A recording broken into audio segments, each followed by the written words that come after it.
Genuine conversations with unique minds on the threats, the complexity, and the geopolitics shaping our world.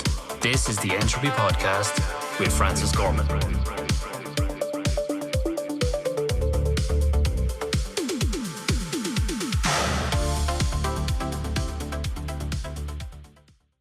Hi everyone, welcome to the Entropy Podcast. I'm your host Francis Gorman. Before we dive in, if today's conversation challenges you, sparks a new idea, or sharpens how you think about the world, don't keep it to yourself. Subscribe, leave a review, and share this episode with someone who enjoys staying curious. Today I'm joined by Carle, a former CIA clandestine officer with 23 years of service, who retired as the Deputy National Intelligence Officer for Transnational Threats at the National Intelligence Council. Glenn is now a columnist for Newsweek in Japan, a senior partner in geopolitical risk advisory, and the author of The Interrogator and Education. Glenn, it's lovely to have you here with me today. Thank you for having me. Glenn, I've been looking forward to this conversation for quite some time. I know Matthew Dunn, a previous guest of the show, gave us the intro, and I picked up your book and kind of read some of the details around your I suppose explanation of what it was like to work in a deep side as part of the CIA and an interrogation scenario after 9/11, and it was all fascinating insights there. And we'll talk a little bit about that later on in the show. And if anyone wants to pick the book up, it's of course called The Interrogator and Education, and you can get it on the internet or any major bookstores. But Glenn, what's really of interest is you 23 years in the CIA, so you had a depth of expertise, and I think that expertise is really useful to the modern world we live in, and that's really why I wanted to talk to you. And I'd like to start by talking a little bit about Project 2025, the Heritage Foundation's mandate for leadership. You've been one of the more vocal former intelligence officers arguing it represents something structurally dangerous for American institutes. What impacts are actually materializing so far, particularly in the intelligence community, that you can see from a result of that change? Well, I think the intelligence community, but the whole government and actually American society is facing a challenge, actually a crisis, more serious than anything it has faced in its history. I'm speaking carefully here.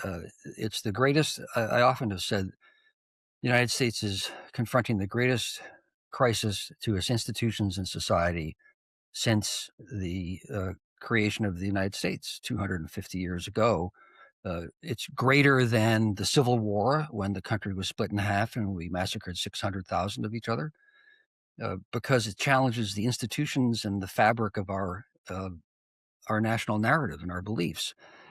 Even the secessionists in the Civil War accepted the precepts of the Constitution and American society. They just interpreted one specific point, which was slavery, which is worth the Civil War over, but only one specific point did they differ on. In this instance, everything from the beliefs to the structures to how individuals will live or have rights are all in threat. In the intelligence community, it has posed, from the beginning of the Trump MAGA era, an existential challenge, because the intelligence community exists in theory and by design in the United States to speak truth to power, not to serve the policy objectives of the state first by finding information that substantiates what the policymakers want or believe, but the contrary, to tell them as best the institution is able what the facts are, what the truth is. And politicians don't like to hear that often, because often the facts don't correspond to their hopes and their convictions. And when the institution is changed through pressure, through putting people who have a different conception of the role of government organs into positions of authority in the intelligence community and above us in the policymaking segments of the government, that changes the nature of the institution.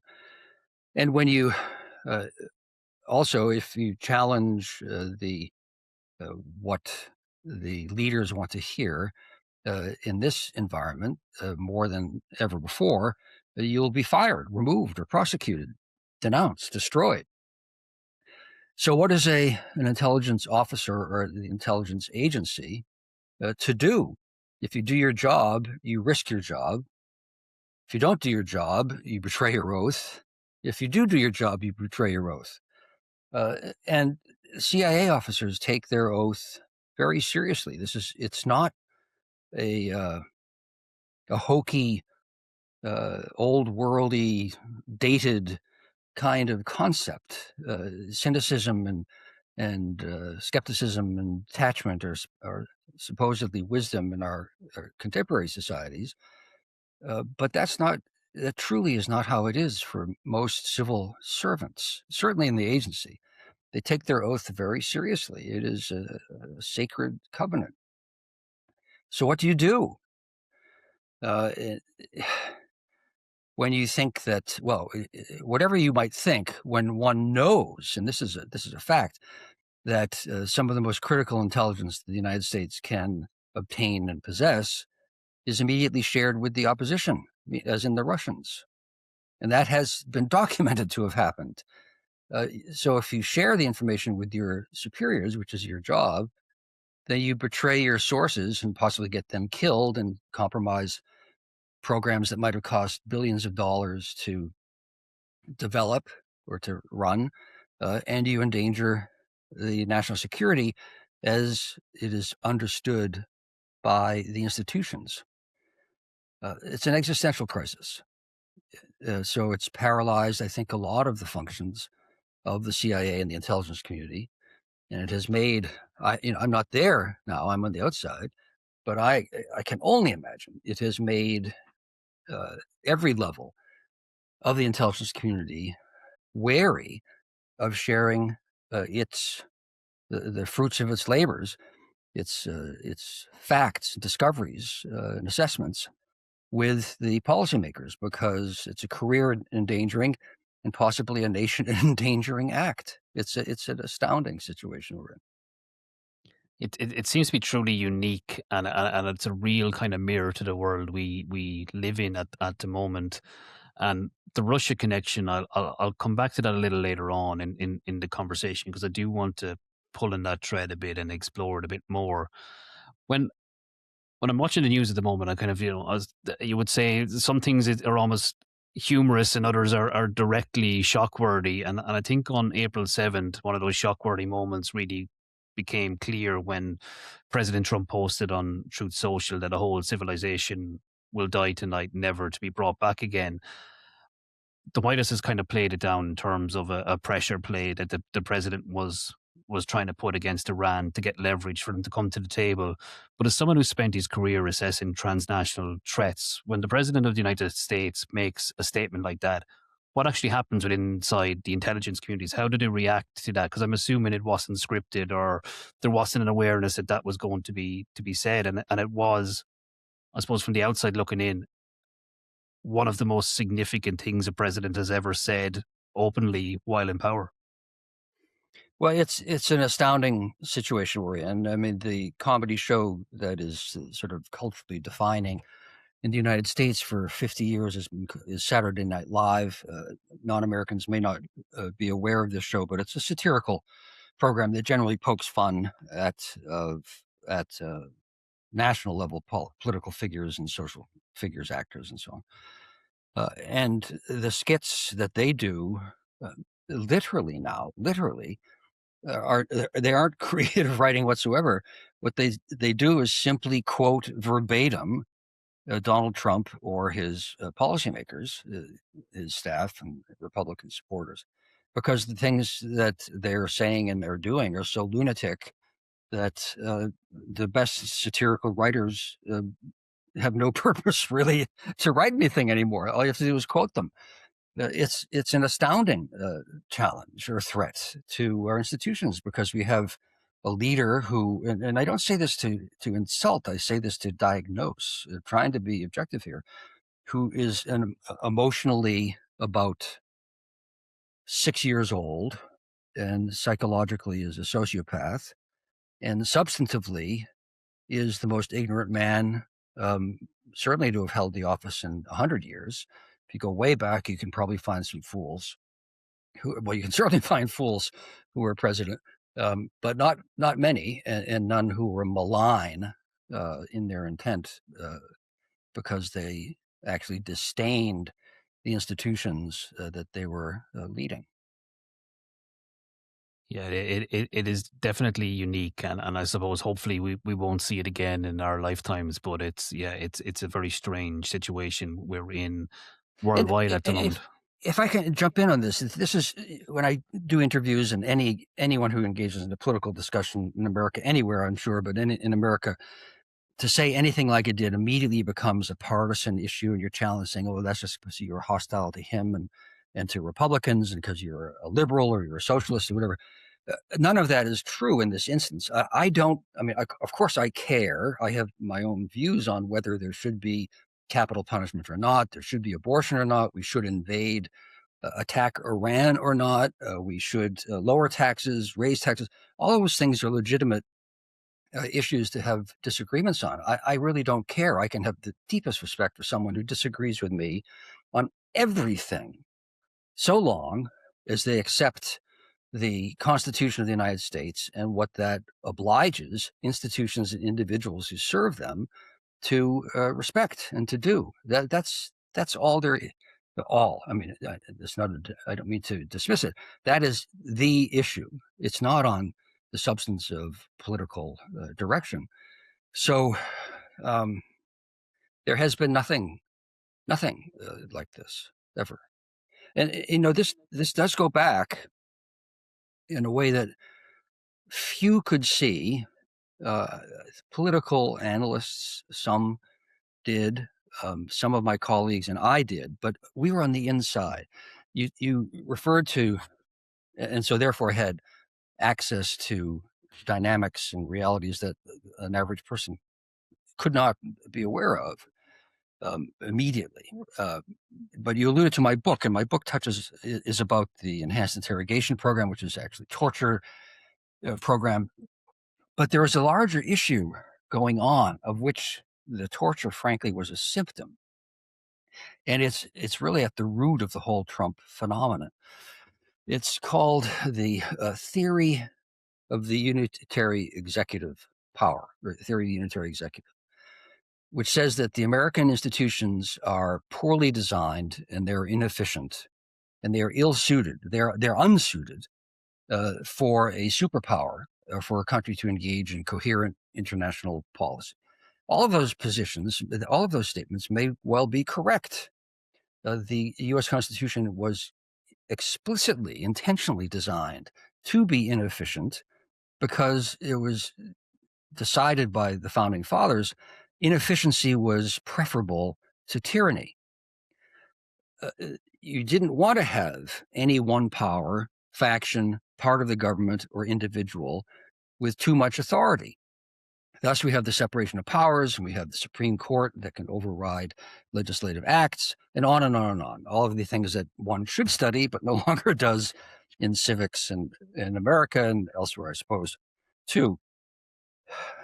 So the theory of the unitary executive said this is no good. We have to bring power into the executive, meaning the president's office, the executive office, so that we can have an efficient government and we can exercise and project our power as we want. And as a superpower, we want to any country wants to implement its policies, but we want to shape the world in the image that we wish. Well, fine. I'm happy to have America be strong and coherent. But that's what they said. So it was their objective. This is back when I was working. So we're talking 20 years ago now, actually. Say the year 2000, although these theories go back further, as you'll hear in a second. I'm sorry to be long-winded, but I think it's really important. So they said we have to bring all the power into the executive, and that means eviscerating Congress and getting the power of the purse into the White House and the power of hiring and firing, the power for war and peace, the power to make laws, and so on. All of the power. So, well, okay, you can argue that should happen, but it is all unconstitutional. So therefore, it is literally, in the American system of government and society, revolutionary. Maybe it is correct, but it is revolutionary. Now, where does that theory come from? There was, and this is really important, there was a prominent jurist and lawyer named Carl Schmitt who wrote about this and elaborated this theory. And you think, okay, Carl Schmitt, maybe he's from the Midwest, because a lot of Americans of German descent are from the Midwest. Well, no. Who was Carl Schmitt? Carl Schmitt was Adolf Hitler's personal lawyer. The man who wrote the justification for Kristallnacht, which, for those who don't remember our German Nazi history, was the destruction of, a night in which all Jewish establishments in Germany were assaulted by thugs. The windows were broken, the glass was shattered, thus Kristallnacht, the night of breaking glass. And he also justified the burning of the Reichstag, the German assembly, so that the Nazi Party could come to sole power in the hands of Adolf Hitler. He remained an apologist and an advocate for Nazism his entire life, all through the Nazi years. It is on that foundation and that model that the theory of executive power is written and derived. It is shocking, but they are quite sincere. That's fascinating, Glenn, and I didn't know that. So that's a bit of history for myself that I didn't have before the conversation, which I'll definitely look into a bit more, because there's, I think to look back on our past is to know our future, sort of thing. So it's really important to kind of make these links back to history and kind of see the direction that was taken and the path that it led us to now. I want to go back and pull on the Russian trade you talked about. I'm sorry. Before you get to Russia, so Yeah. because I'm long-winded and I took us on a long story. No, so why did I tell that tale? Because Project 2025, which you asked about, is based upon the theory of the unitary executive. It is the fleshing out of the theories of Carl Schmitt and, frankly, the Nazi Party in American vocabulary. And much of Project 2025 is being implemented by Donald Trump and the Republican Party. So you can say, oh, well, this is all good. Low taxes are great. Centralizing power so he can protect us from illegal immigrants is great. Maybe those things are good.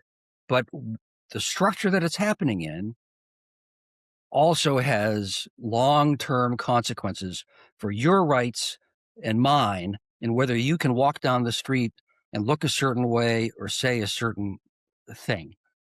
So we should all be aware and, frankly, infuriated and certainly terrified at what this implies.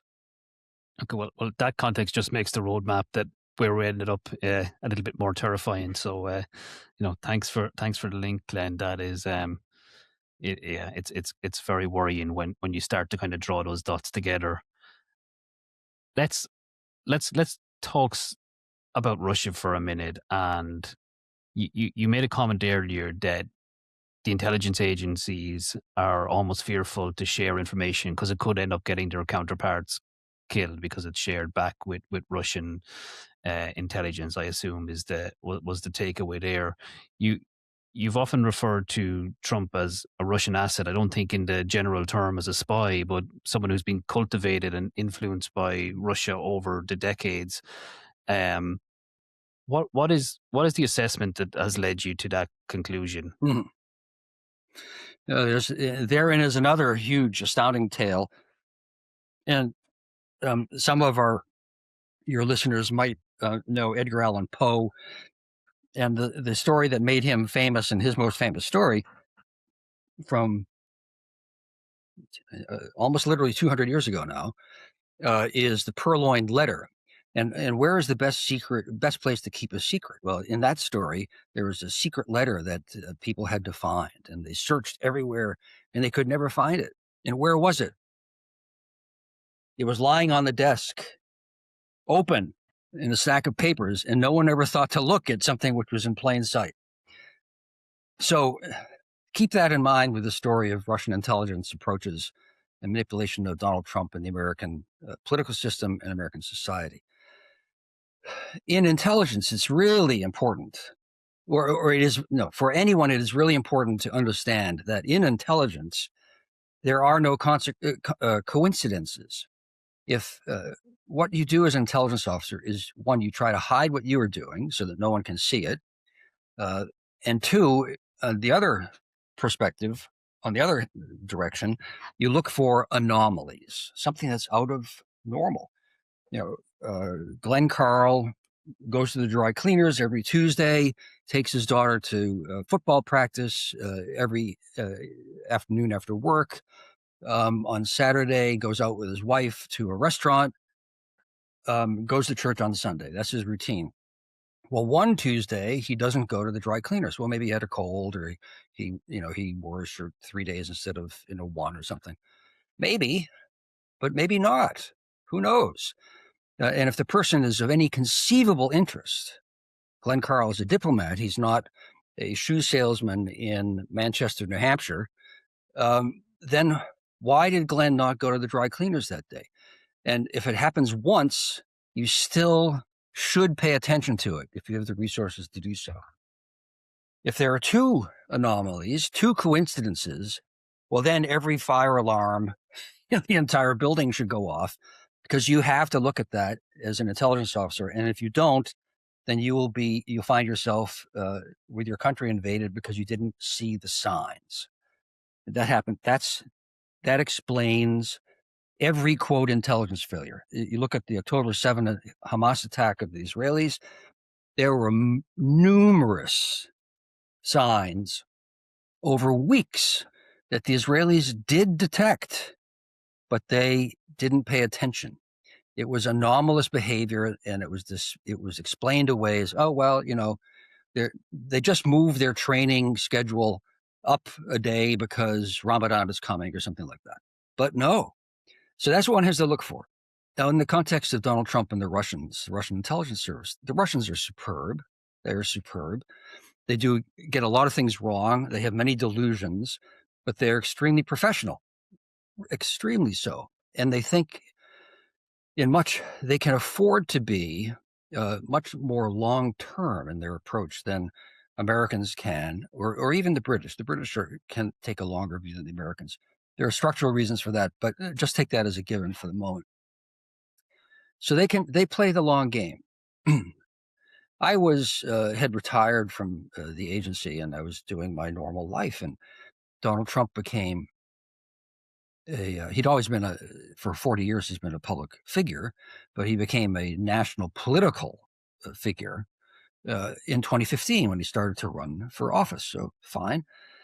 And I was just carrying on my normal life, and you can't help but do the job you've done your entire life, which is to assess people as an intelligence officer. And the job is to get them to break the law for you, to commit treason for you, to tell things that they shouldn't. And how do you do that? Well, there are many ways, but you have to look for vulnerabilities. And you think, well, what's a vulnerability? An obvious one is he likes money, he's corrupt, he has gambling debts, he's a womanizer, but he doesn't want his wife to know. These are obvious things, and they are real. But even someone who is as pure as I'm sure you are, or I am, our strengths can be, in certain circumstances, vulnerabilities. Every human being has vulnerabilities. I love my children. What would I do to protect them? I wish my country success. What would I do to guarantee that if the crisis were great? Would I toe the line perfectly if it meant the failure of something that I held dear, dear, dear? Well, maybe I could just step over the line to do something greater. There are all sorts of vulnerabilities. So as Donald Trump carried on, ran his campaign, it was as though every ornament, light on the Christmas tree lit simultaneously. That he has more vulnerabilities than one can possibly imagine. It's like a textbook. So I thought, oh my gosh, this is really shocking. Why don't I think I'll write an article and I will imagine that I am the most senior Russian intelligence officer in Washington, and my job is to do what I just described, but against Americans. And so I wrote a hypothetical field assessment of Donald Trump and his vulnerabilities. And I said, here are his vulnerabilities, and here is what I, as Sergei Russian intelligence officer, propose to do with them. So I put myself in my old job, except I turned the telescope on the other direction against ourselves. And then I thought, that would be an alarming thing to read and be interesting and sort of fun to read. And I thought, wow, it's pretty sensitive. I don't know about this. So I sent it to a colleague I hadn't spoken with for several years, who travels around Europe as part of his job. He's not in the agency, not in the intelligence community. Saying, well, what do you think of this? I mean, do I dare submit this? This is a little controversial, in cutting. And I had not heard from the person for years, and I got a phone call the next morning from this person, which was a surprise, and said, Glenn, I read your article. I think you are on to something more significant than you might realize. Let me tell you what I am hearing. This is in 2015, the very end of 2014, early 2015. I meet with the European intelligence services, and a number of them have told me respectively that they are concerned because they have information either from their own officers, counterparts of me, but in MI6 or, who knows where, or from contacts of the intelligence services that are reporting instances in which a known Russian intelligence officer or someone known to be in association with Russian intelligence has been meeting with or has met with either Donald Trump, members of his family, members of his entourage, or members of his campaign. This is very alarming. And I went, oh my God, that's shocking. So I thought this is much more serious than I even imagined. So I then reached out to other people who had associations with the U.S. intelligence establishment, and I said, "This is what I have been thinking. This is what I just have been told. This is really alarming. What do you think?" And the person reached out, had more senior and relevant contacts than I do. I don't have any contacts anymore, really. And said, "Let me make some calls. I'll see what we hear." And he called me back and he said, okay, and this person's not quite a generation, but significant older than I am, a good deal older than I am. So let me tell you what I'm hearing and the context that I can put this in. He had worked in counterintelligence in the 60s, and he said at that time, the obsession of the head of counterintelligence which is a famous person in the intelligence world named James Jesus Angleton, was with Russian penetration of the CIA, and we had something that we called in the agency the monster plot. It's a bad name, but that's what they called it. And he said, let me tell you what the monster plot was. It was our fear that the Russians, the Soviets at the time, were trying to create, develop, and then sort of guide a candidate to become president of the United States. And we took this very seriously. We looked really hard. And we finally assessed, our conclusion was that they could not do it, but it wasn't for want of desire. And that then became actually the true basis of the movie The Manchurian Candidate in the 1960s, and then another one with Denzel Washington a decade ago, I guess. And then this contact said, so our assessment then, Glenn, was that they couldn't do it, but that it wasn't for want of desire. But that was 40, almost 50 years ago, and times have changed. American society is not the same. Technology is much different. And so, but the objectives of the Russians remain as ambitious as ever. So what you're saying is alarming. Then he found out that, and this came out in the media, that the intelligence community was concerned about, had information about Russian intelligence being active with people who had known associations with the Trump campaign, one of whom is named Paul Manafort, who went to jail essentially for being an agent of the Russian intelligence, who was President Trump's campaign director, and who was deeply involved in Russian disinformation and manipulation and covert action operations in where? Ukraine. So the intelligence communities briefed what's called the Gang of Eight. Those are the 8 most senior elected officials, not in the executive branch, really. And they are the only ones briefed on the gravest matters of national security, not the oversight committees in Congress, just those 8, which would be the Republican, the majority and minority leaders in the Senate, in the Congress, the vice president, the Speaker of the House. That's 2, 4, 6, and there are 2 others that's my mind for the moment. No matter, they're briefed on these threats, and we are told, says the person I talked with, that they came out of this briefing ashen-faced. But what had then happened? The FBI, I think it was, because they have the lead on law enforcement and counterintelligence, said we would like to take the following steps, and they were forbidden to do so by the then Senate Majority Leader Mitch McConnell, a Republican, who said, no, those are partisan acts and they're hostile to the Republicans. You will do no such thing. And they were ordered to stand down on pursuing this. And then history played out, as we know, with increasing alarm about Russian contacts and the denunciations of that alarm and those actions by Donald Trump and his supporters as partisan.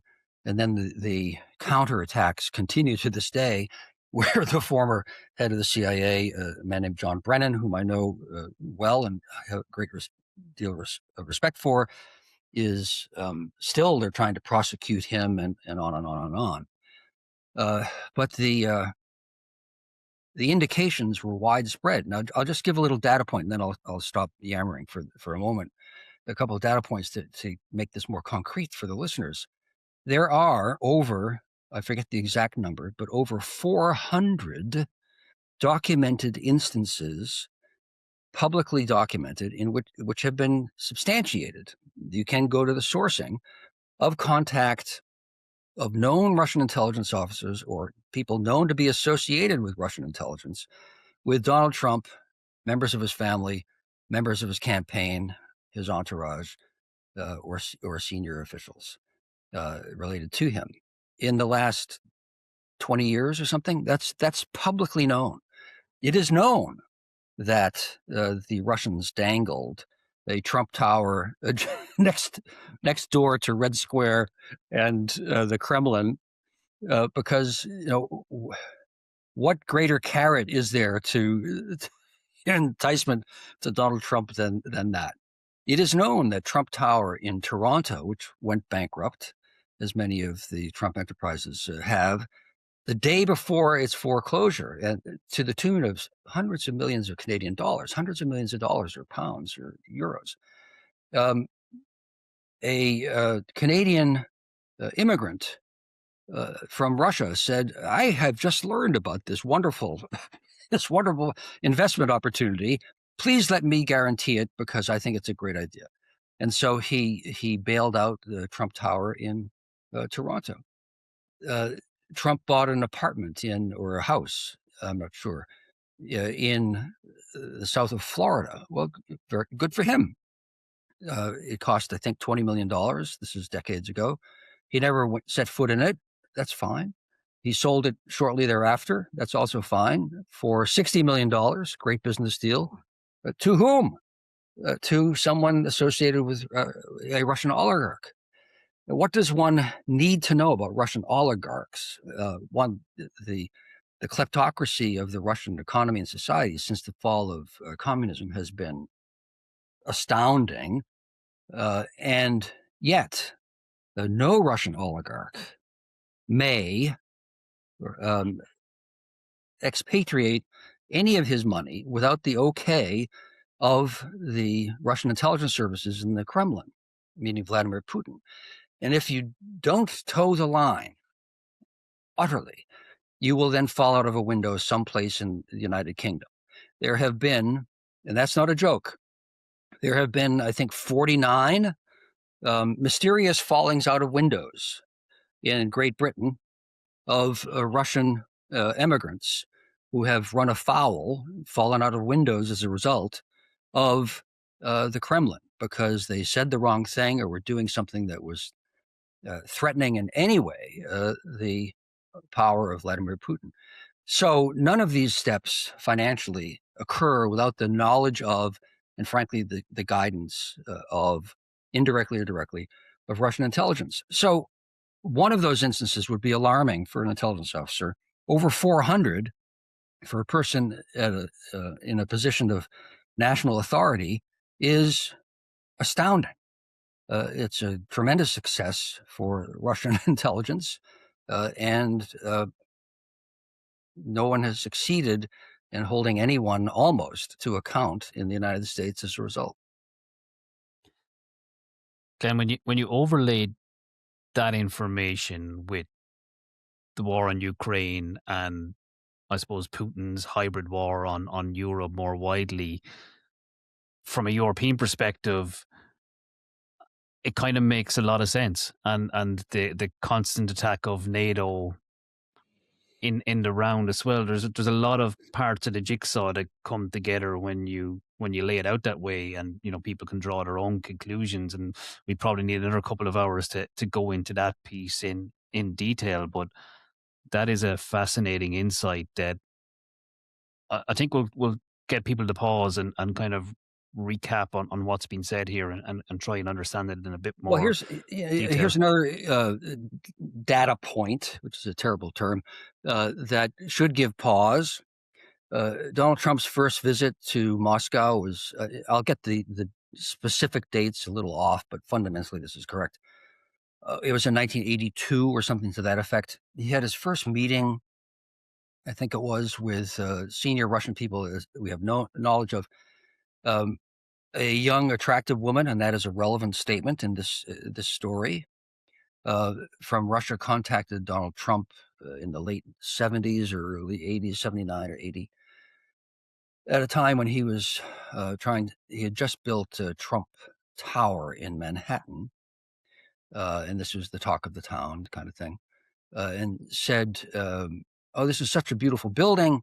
Very interesting to see this. My father, who was the former ambassador of the Soviet Union or Russia to the United States or the UN, I forget which, is interested in this sort of thing. I wonder if possibly we could impose on you. Could I please ask, would you be willing to give us a tour of Trump Tower before my father, leaves town and returns to Moscow? And so, of course, Trump said yes. And so they struck up this relationship. What do you have to do if you're an intelligence officer? You have to identify a target and then figure out a way to gain access to the target. So pretty good. And so shortly after that, he was invited to Moscow to start the Holy Grail pursuit of a Trump Tower adjacent to the Kremlin. And I'm sorry to laugh, but okay. And so he went.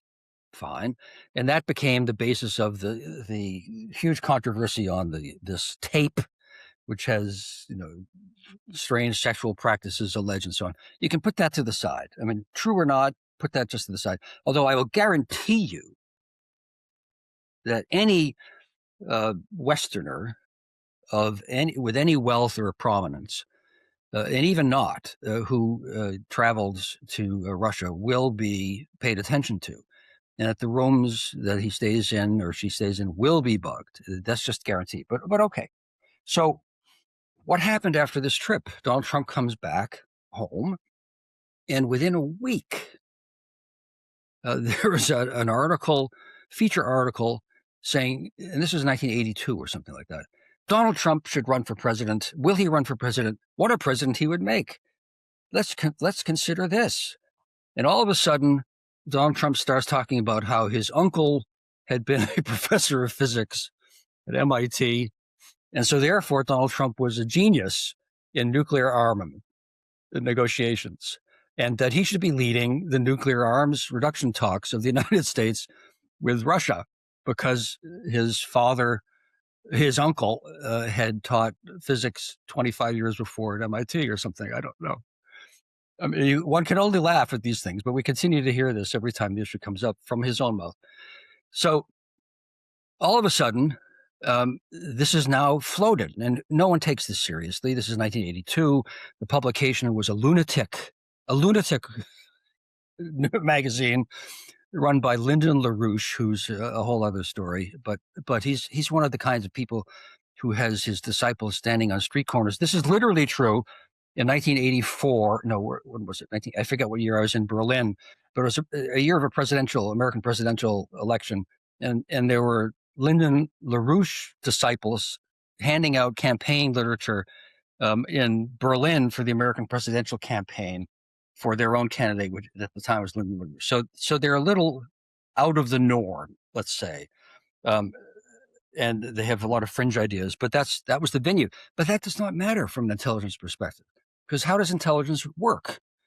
Particularly with AI and the internet today, but how does it work?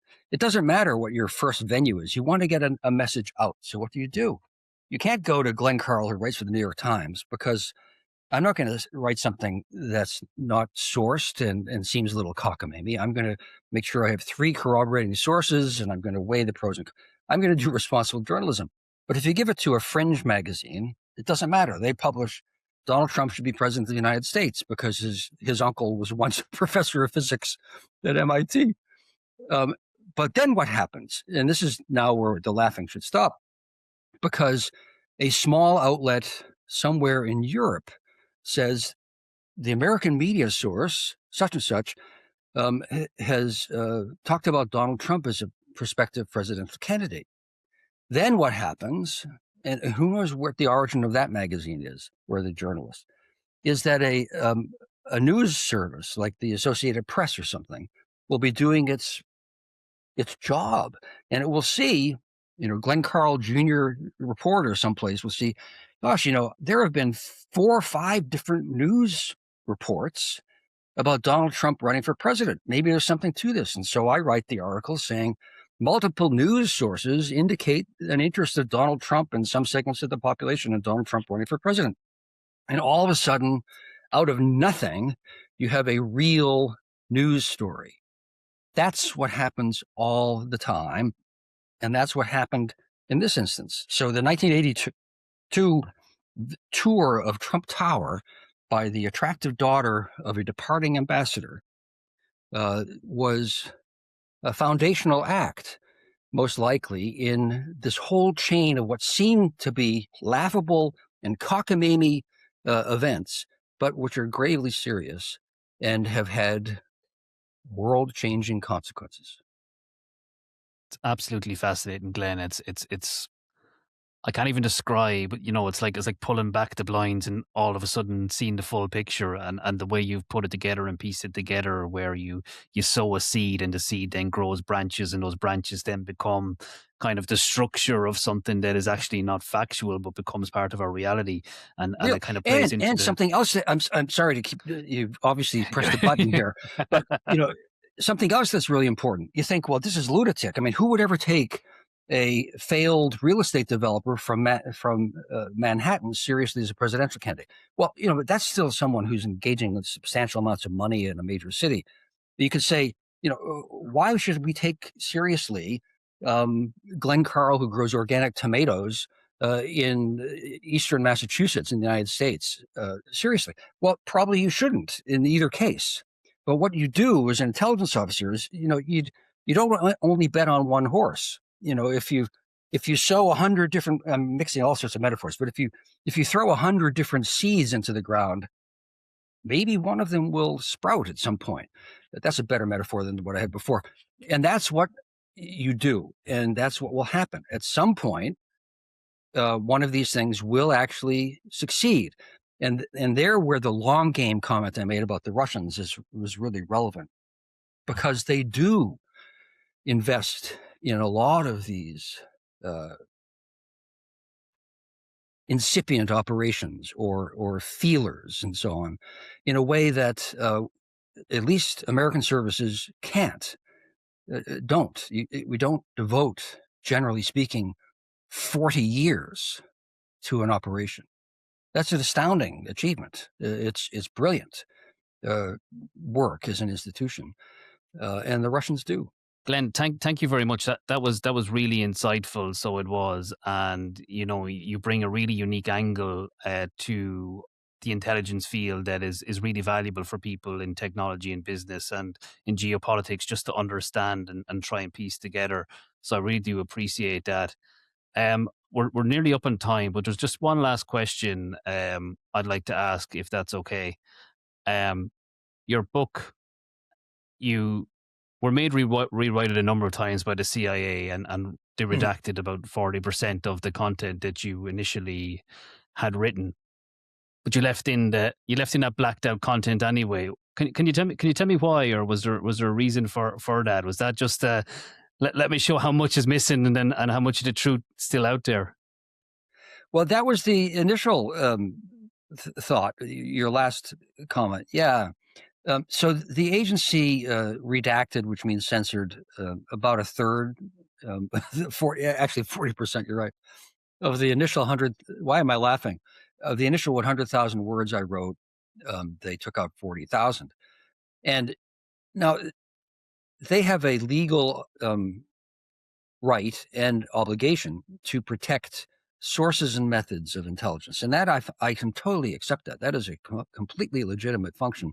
You don't want a former officer to say, well, our one of our assets was Vladimir Putin's secretary or something, or here's how you can penetrate a telephone service in country X. That would be a terrible thing, of course. But none of the stuff that I wrote, I take my oath very seriously, and I was very careful. None of its sources and methods. The stuff that was redacted was politically embarrassing and sensitive about a program the administration didn't want to talk about, which was torture. That's why they took it out. And I'll give just one example of the level of nonsense, frankly, it was. And a lot of the people I have the greatest respect for who were doing this, because it is a real job, legitimate job that they must perform under their own pressures too. But that said, at one point, I said, I will quote myself. I said, I found myself surrounded by football-sized stones, unquote. And they took that out. And I was meeting with a panel of them. There was myself on one side of the table and 5 censors on the other side. And I said, you can't take that out. That has nothing to do with a source or a method. And first they said, yeah, well, sue us, which of course, I could do, but you can't win that. There's on one side an individual, on the other side the United States government. You aren't going to win that. And then, and I said, well, look, the entire, and I used a bad word. I said, the entire bloody world is made out of rocks. So when I sue you, the judge will laugh your ass out of court. So that's a slightly softened version of what I said. And they looked, and I remember the person opposite me turned her head 90 degrees to her colleague and said, shall we give him stones? And they debated for a moment, and she looked back and she said, you may keep stones. And so I was able to put in that I had found myself surrounded by football-sized stones. That's what the 40,000 words were, to a large extent, because they didn't want a book, they being the administration and the agency, didn't want a book about torture to come out, which is, who would want a book of torture to come out? The redactions were left in just to show the extent of the intrusion, actually. And then, to my surprise, and here I hadn't anticipated this, it became a big part of the life and the story of my book, because people understand black lines on a page. They might not understand the theory of unitary theory of executive power, or whether a certain act constitutes torture or not, or even whether we should or we shouldn't do it as American officials. But they do understand uh, having being muzzled or having tape put over your mouth, and so that became a big part of the story. Look, Glenn, it's been absolutely fantastic having you on. I think we have another 2 or 3 hours of conversation left in us here. And if I get you going again, we mightn't stop. And I know you have commitments to meet as well. So, look, it's been a real pleasure having you on. Thank you for the insights coming from the intelligence community. They're hugely valuable. And I think the listeners will get a lot out of this. And have a great day. Thank you. Anytime. Thanks very much.